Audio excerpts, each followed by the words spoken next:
everyone, welcome back to another episode of Healthy Mind, Healthy Life. I'm your host Avik, and today we are talking about a topic that touches so many lives: caregiving. Yeah.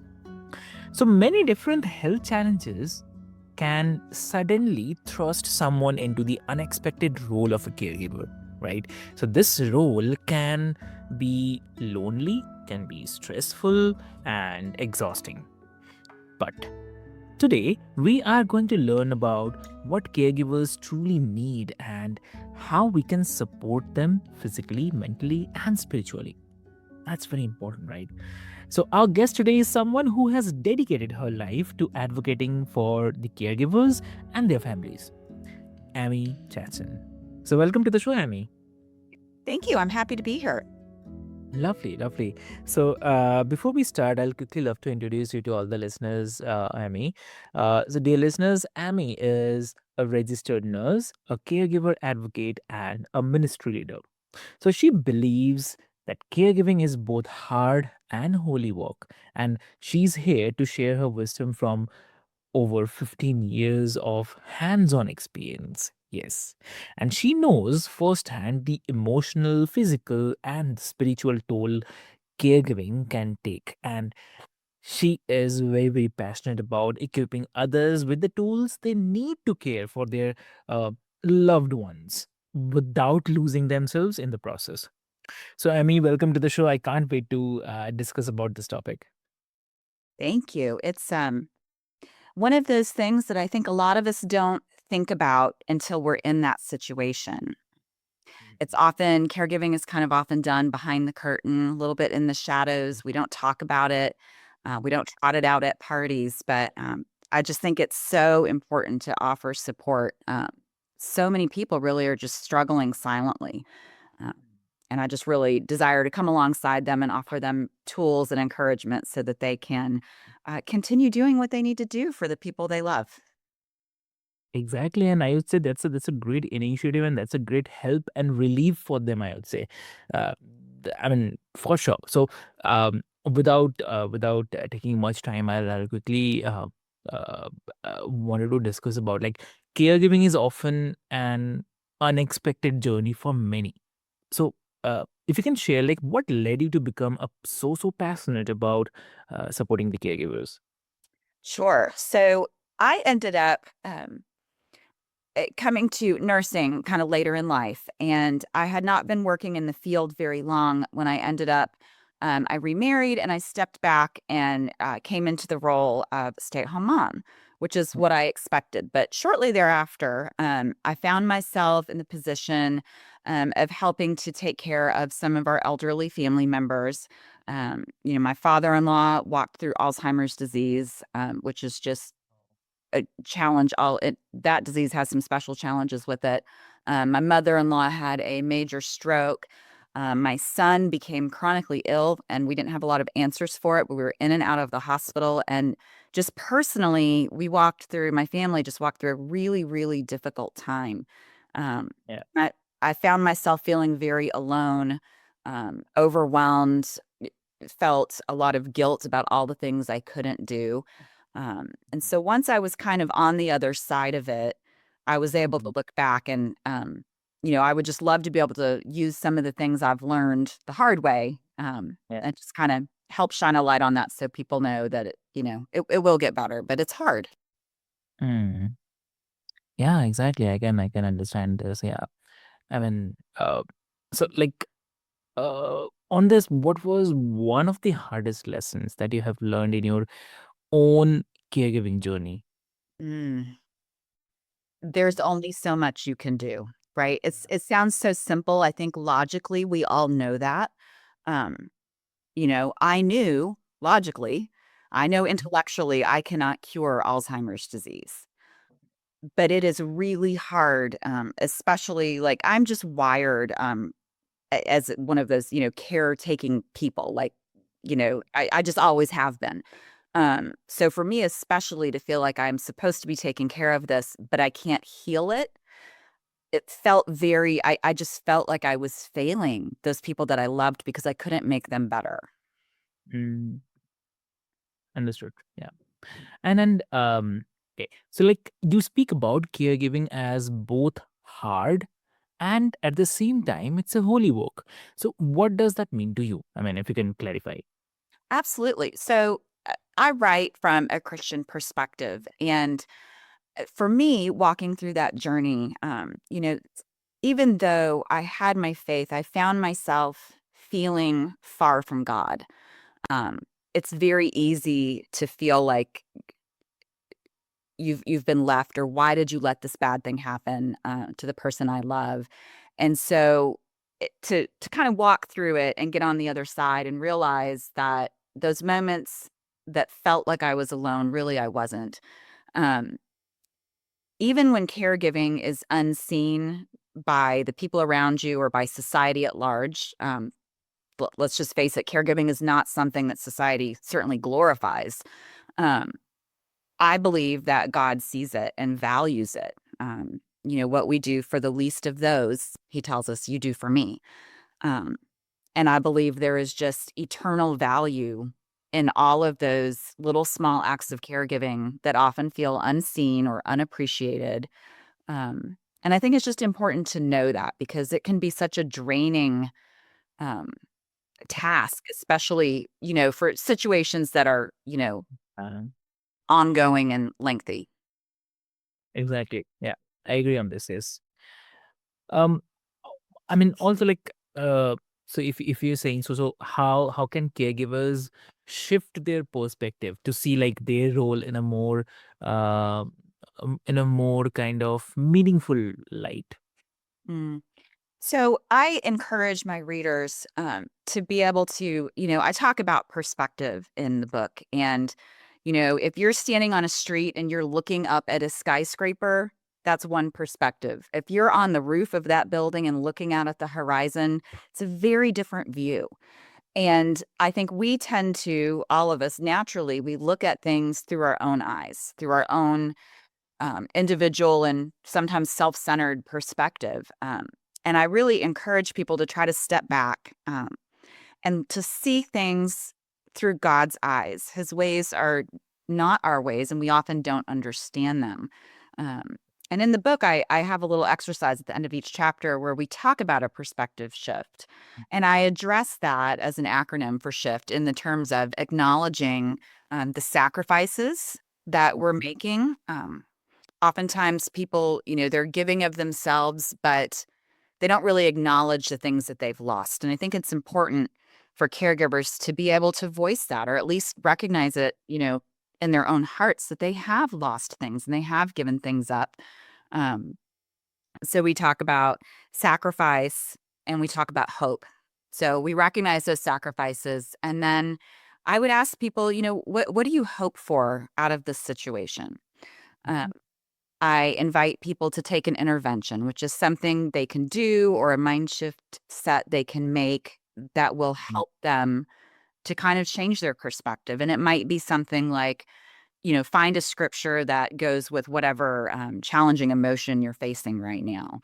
Uh, and we do a follow up, which is after you've practiced whatever that intervention is for a while, you kind of assess and see, has it helped? Have I changed my perspective? Have I been able to move forward in my caregiving journey? And we end it with an exercise of placing our trust in God. Yeah. Wow. And like same way, like many caregivers feel alone, like I was mentioning in the beginning. They feel like alone, like the weight of responsibility is on their shoulders. So how can friends, family, and communities better support them? Oh, that's a great question. And I've had so many people who are caregivers share this with me, and I was guilty of this myself. A lot of us don't like to ask for help, so Yeah. we will need help, and we even will have people coming to us and saying, "Oh, let me know if I can do anything." Sometimes even that for a caregiver, the thought of, "Oh, I have to figure out what chore to give this person, and they want to help, but I don't know what to give them." It's just one more thing when you're so overwhelmed. So, um, I would suggest, especially if you know that person's situation, just volunteer for something specific. Can I mow your yard this weekend? Can I pick up your groceries for you? Why don't you let me take your child after school for a few hours and we'll hang out while you get a little bit of a rest? Um, Sometimes just offering that very specific help without waiting for them to ask you to do something is just immensely helpful. Very true. It's just a simple gesture, but have a lot of weight on this for sure. Yes. And like caregivers often impacts the women who find themselves sandwiched, like between raising the children, taking care of aging parents, uh, uh, sometimes for the working woman, uh, like other lot of things, other household things, or other business related things. So, what unique challenges do they face? I mean, what do you think? I mean, what kind of challenges they face, and how can they navigate them? Well, I think you have to just start with giving yourself a lot of grace. Caregiving is hard to start with. Raising a family is hard to start with. Uh, but when you're trying to do both, and I did walk this a little bit, um, you've got all these competing demands, and it's very difficult. And for me, I discovered that sometimes not everybody can get what they want when they want it. And that's hard for things that if you didn't have a caregiving responsibility, you might say yes to whatever it was your child was wanting to do. Um, but you have to find balance, and you have to look at really what is needed, not just what is wanted. And also, it's really important to recognize that you're just one person. And you can't do everything. That's an unrealistic expectation. So I would just really encourage people to let go of that, to be open to asking for help.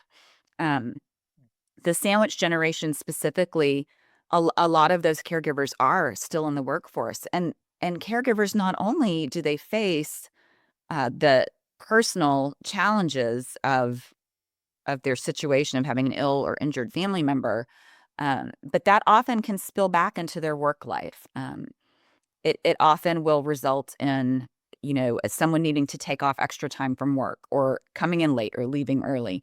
Um, a lot of people end up retiring early to take care of a family member, or perhaps they step out of the workforce for a season, which it can have long-term financial impacts. And I think that it's just important, I think, for society at large to recognize the unpaid work that people are doing. I mean, here in the US, off of the last big study, about 53 million Americans are providing care right now, and like within a given year, which is about 1 in 5 of us.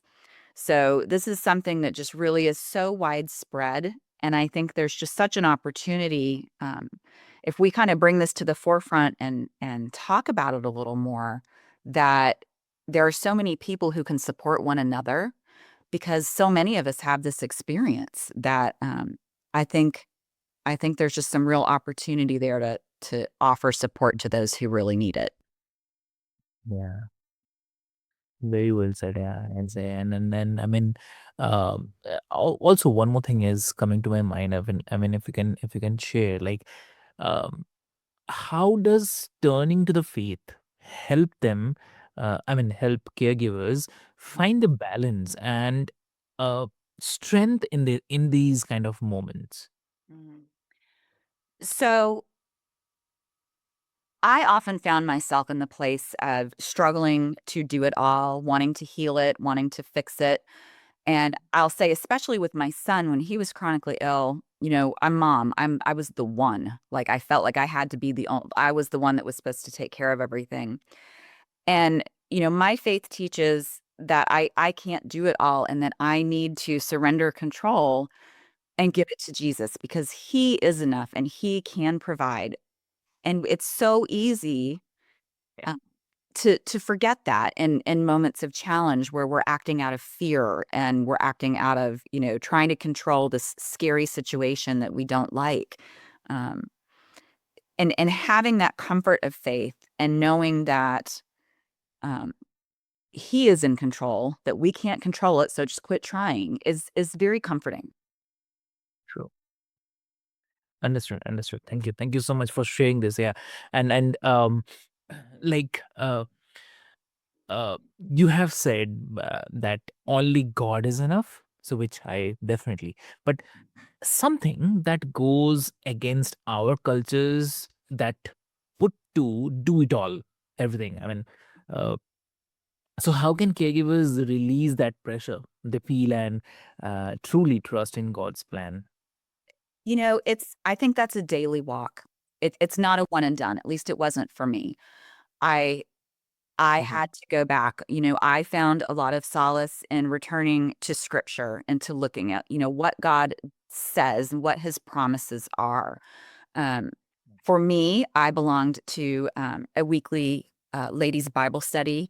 So I was surrounded with friends that are in my faith tradition that got it, that they've had hard times too, and to be able to share with them very honestly, um, to have that safe person to say, you know what, it was a terrible day. I lost my temper with my husband or my mom or whoever it was, and I did not do a good job today.